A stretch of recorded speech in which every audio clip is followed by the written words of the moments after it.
ഞാൻ കാവസാക്കി അങ്ങനെ പുകഴ്ത്തി പറയാമെന്ന് വിചാരിക്കരുത്. എന്നാൽ ഇന്ന് ഇന്ത്യൻ കണ്ടീഷൻസിന് പറ്റിയ പ്രോഡക്ട്സ് ഉണ്ടാക്കുന്ന ഇത്രയും നല്ലൊരു മാനുഫാക്ചറർ എനിക്ക് കാണാനില്ല. ഈ മോട്ടോർ സൈക്കിൾ കഴിഞ്ഞ ഒരാഴ്ചയായിട്ട് ഉപയോഗിച്ചുകൊണ്ടിരിക്കുകയായിരുന്നു ആഫ്റ്റർ യൂസിങ് ദ KLX 230.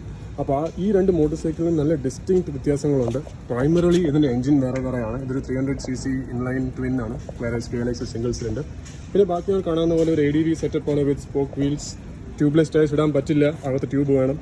എന്നാൽ KLX ഒരു 30% റോഡിലും ബാക്കിയെല്ലാം ഓഫ് റോഡ് ഉപയോഗിക്കുന്ന ആൾക്കും നല്ലതാണെങ്കിൽ this motorcycle is better for everybody else.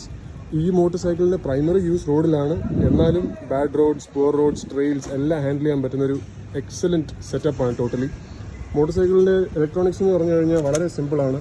ഒരു ABSഉം പിന്നെ ബാക്കി വളരെ ചുരുങ്ങിയ റൈഡർ റേറ്റ്സ് മാത്രമേ ഉള്ളൂ. പിന്നെ ഇപ്പോൾ GST 2.0 കാരണം ഇതിൻ്റെ വില കുറച്ചുകൂടെ കുറയാൻ സാധ്യതയുണ്ട്. വില ഞാൻ ക്യാപ്ഷനിൽ ഇട്ടേക്കാം.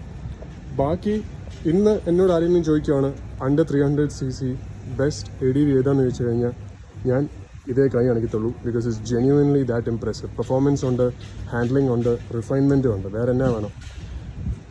നിങ്ങൾക്ക് വേറെ എന്തെങ്കിലും അഭിപ്രായം ഉണ്ടെങ്കിൽ കമൻറ്റിൽ എഴുതി അറിയിക്കുക. ബാക്കി അവിടെ വെച്ച് സംസാരിക്കാം.